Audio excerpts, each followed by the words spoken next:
Today, we're concluding our analysis of the quests of Daggerfall, this time looking at the Daedric and Vampire quests one can find within the Iliac Bay, as well as exploring the Elder Scrolls' first foray into crafting systems, with a spell creation system that is far more advanced than you may think.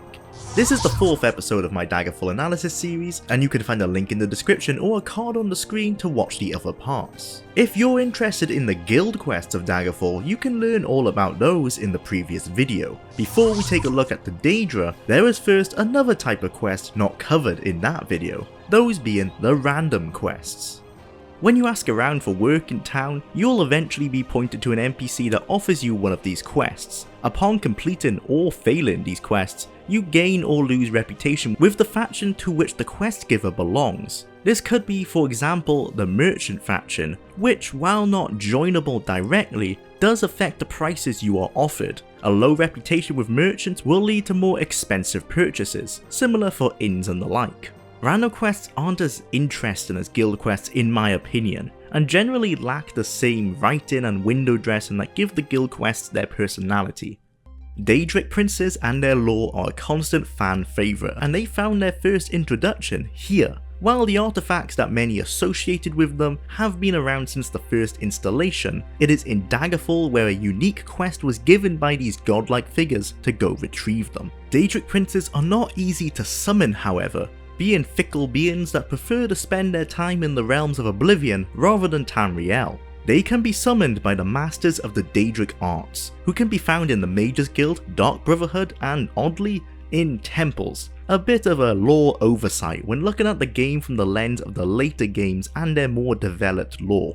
Summoning a Daedric Prince is eye-wateringly expensive, costing as much as 150,000 gold pieces, and only goes down in price depending on your reputation with the guild who is offering you the service. And another caveat is that the princes will only be summoned on a specific day, giving the player a very small window in which to successfully summon the prince that they desire. If you would like to embark on Molag Bol's quest, for example, in hope of obtaining his famed mace, then you must summon him on the 20th of Evening Star. No other date will work. Even more frustratingly is that if it's raining outside, or you are simply unlucky, Sheogorath the Mad God may instead essentially cockblock you as a joke, forcing you to wait a whole year. This is some pretty cool lore that ties in nicely to just how pedantic and temperamental the Daedra can be, although it is entirely understandable why such hurdles were removed in the later games.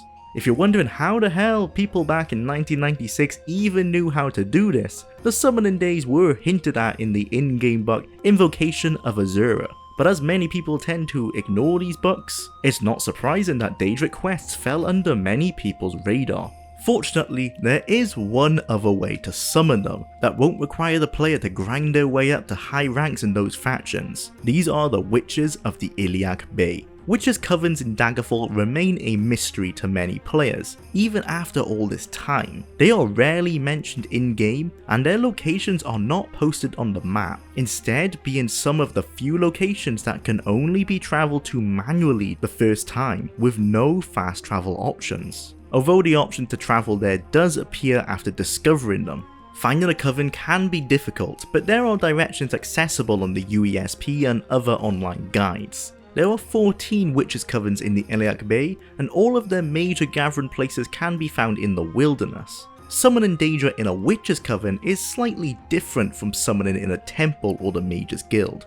Covens will only summon a random Daedra no matter what the day is, but will summon them whenever the player requires. This is obviously extremely useful if you just missed a summoning day for a Daedra and don't want to wait a whole year.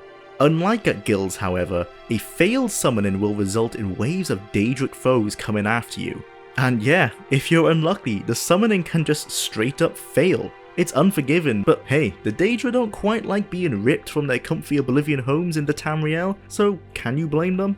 Each Daedric Prince will require a certain service from any mortal that dare appeal to them. If the mortal completes this duty to the satisfaction of the Daedric Prince, they will grant the player possession of their legendary artifact. If a summoning is successful but you decline the quest, once again, waves of Daedric foes will begin appearing to punish you for free in-game hours. It's pretty clear that these demigods aren't to be messed with. Each Daedric quest is unique, but still follows the general quest structures I mentioned earlier. For the most part, they are written quite accurately to how the princes are portrayed to this day, showing that much of the lore we associate with the Elder Scrolls was already well cemented by this time. Much like the later games, the artifacts are great endgame loot, and a good goal for any high-level player that is looking for something to do.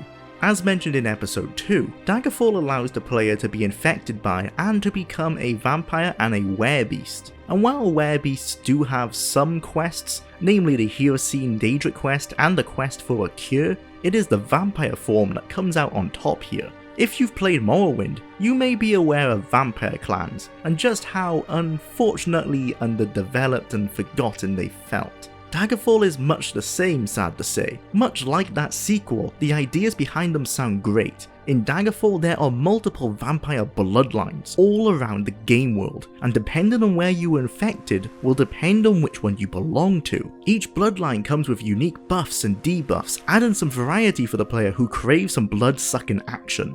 Once you've completed your transformation, you will now be taken into the fold, so to say. Your vampire brethren will send you tasks via letters on a semi-regular basis. Your first mission will be to prove your allegiance via a rite of acceptance, in which the player must find and kill a member of a lesser bloodline. Unlike with other factions, you can't ask for a quest from any kind of guildmaster, nor is there any progression system tied to your bloodline. Definitely a missed opportunity to have some level of progression behind this hidden group.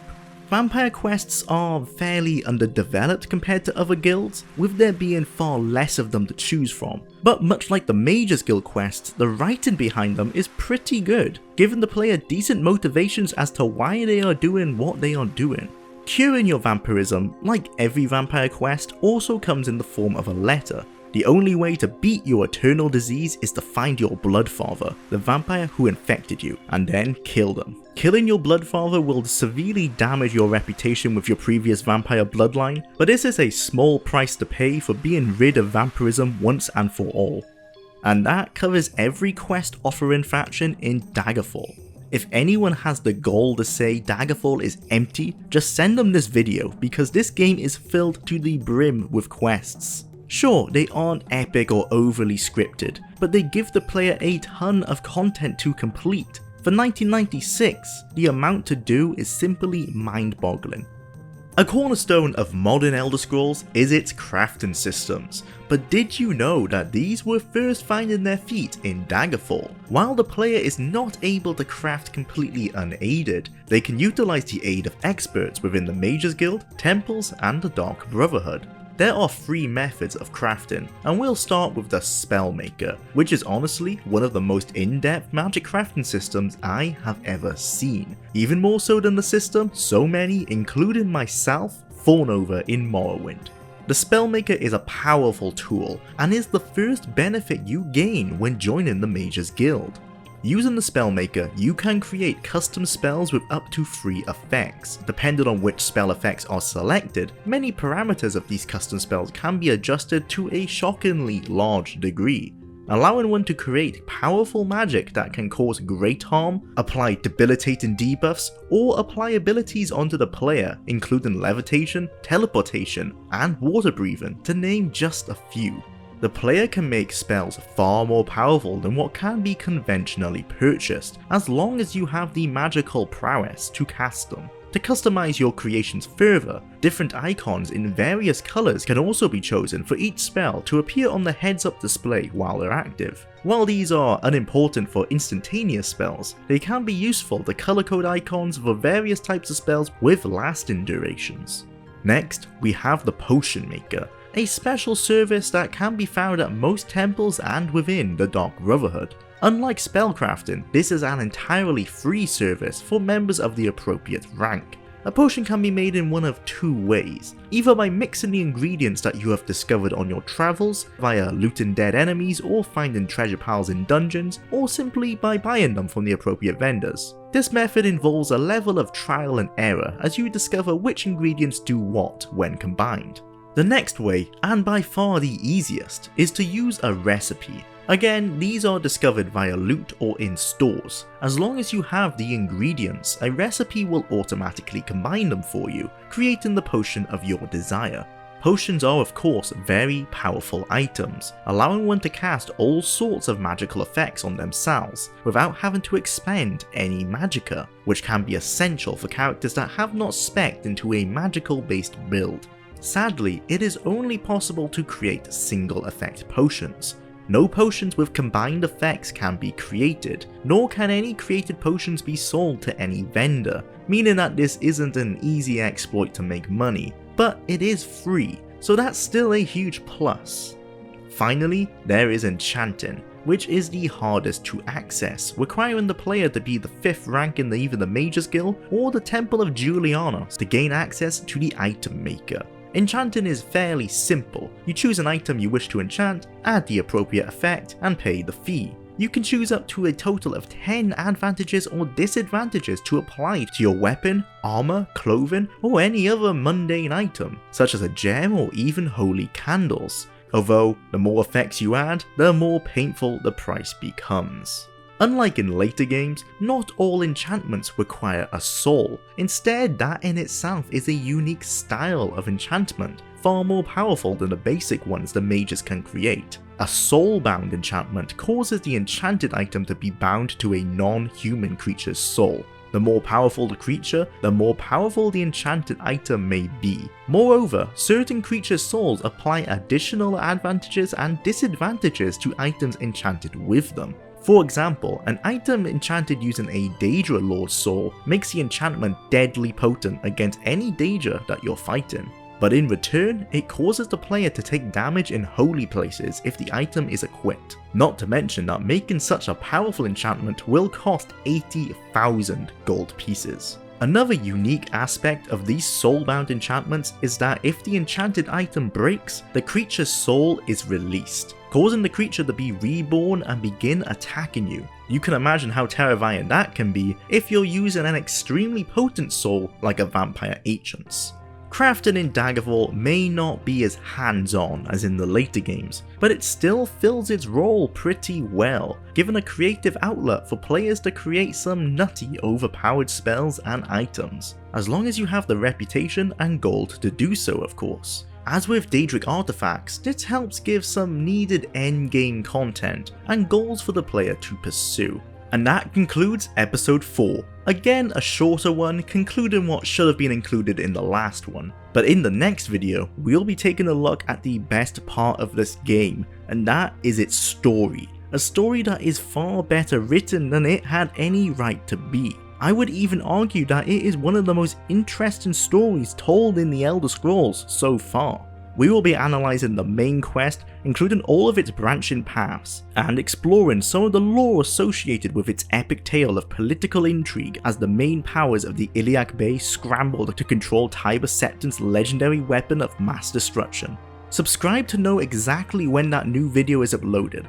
Thank you again to everyone for the support that this series has seen, and as always, I'll see you in the next one.